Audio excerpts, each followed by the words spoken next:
l'instant.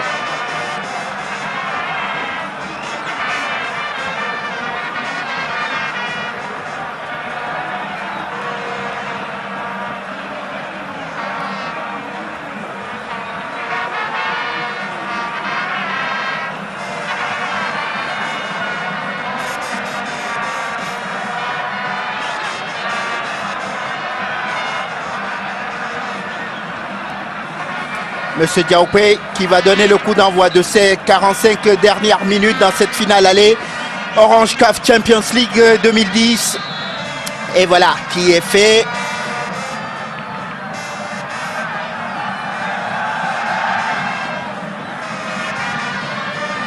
Et il sera intéressant de voir comment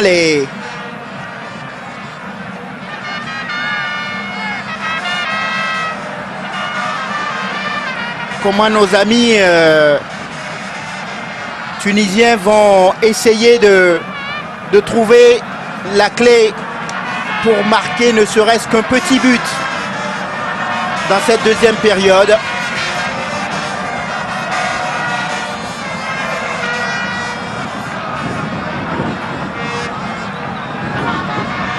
Et le ballon qui est toujours dans les pieds de Sang et Or.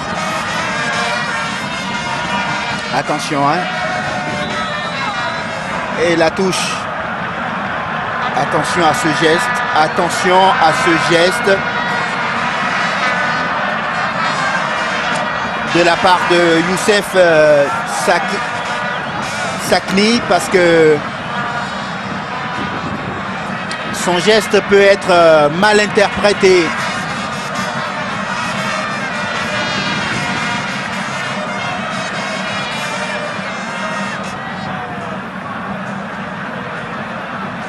C'est clair que désormais, côté tunisien, on a décidé de se donner les chances d'aller marquer ne serait-ce qu'un but.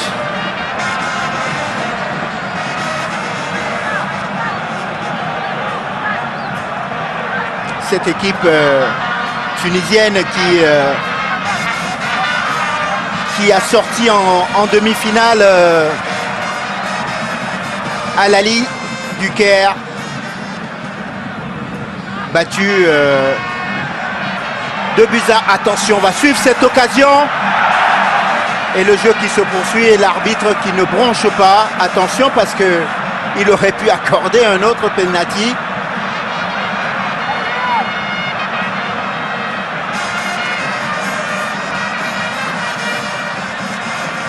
Je disais que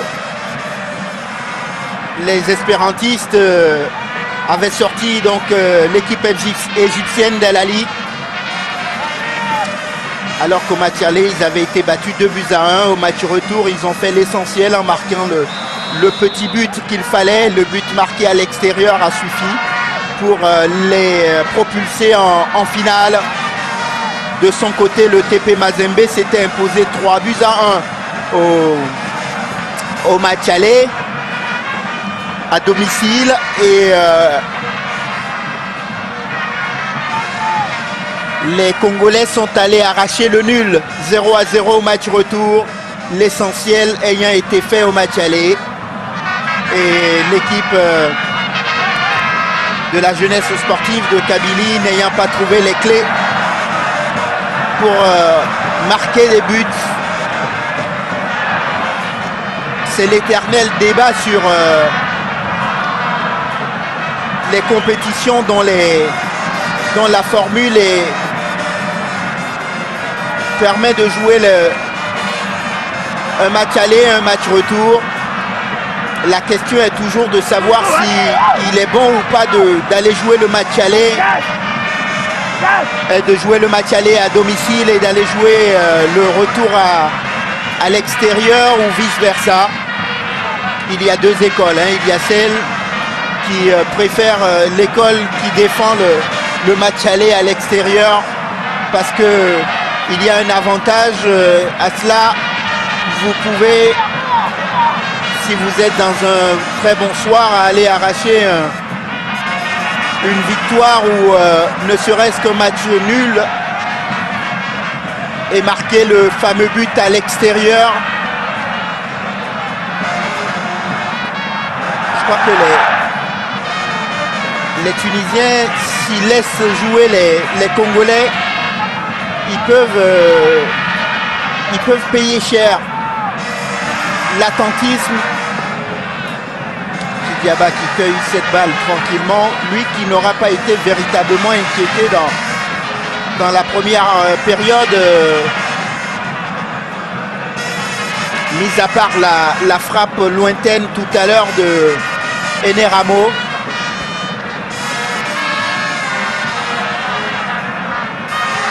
Diaba, 30 ans, hein, gardien de but de cette équipe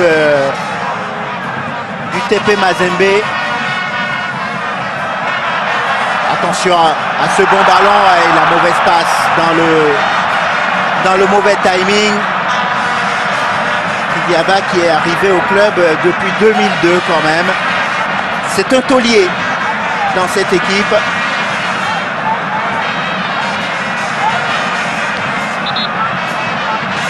De son vrai nom, Robert Mouteba Kidiaba. Lui qui est né un 1er décembre 1979. Le dégagement de Walid Yishiri.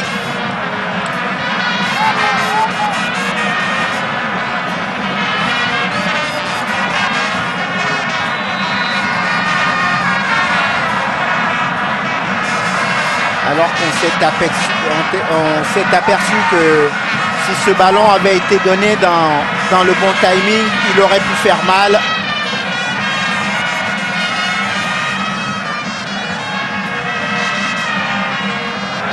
Oh, le petit râteau et le coup franc qui va avec.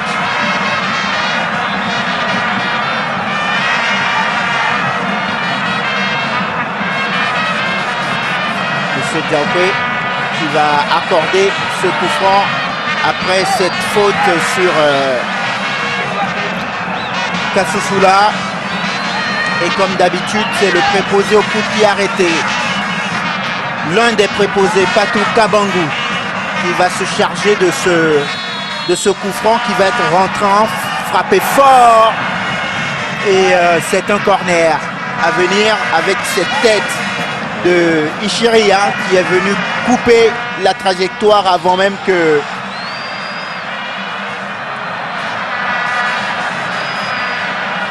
le joueur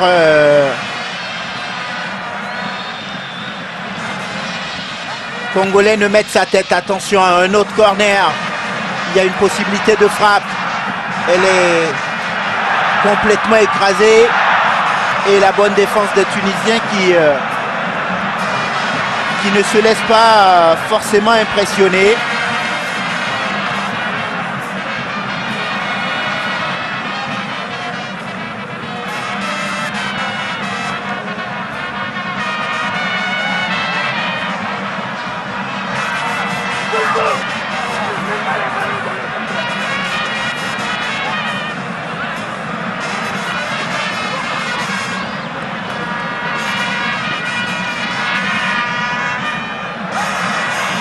Attention à ce bon ballon. Ah là là là là là là là là.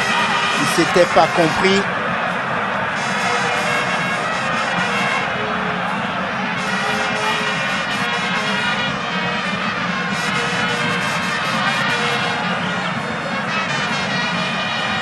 Et la remontée de balle. Côté gauche.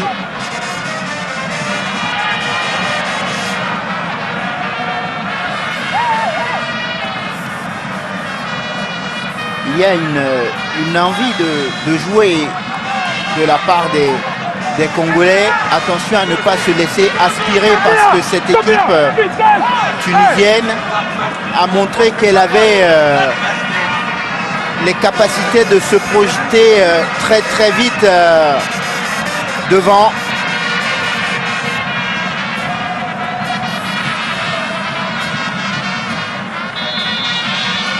Et il y a une position d'hors-jeu. signalé par l'arbitre.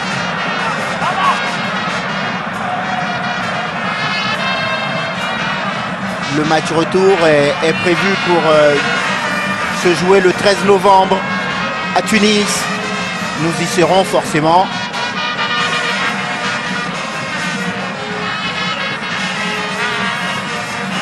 Pour vous faire vivre ce match retour.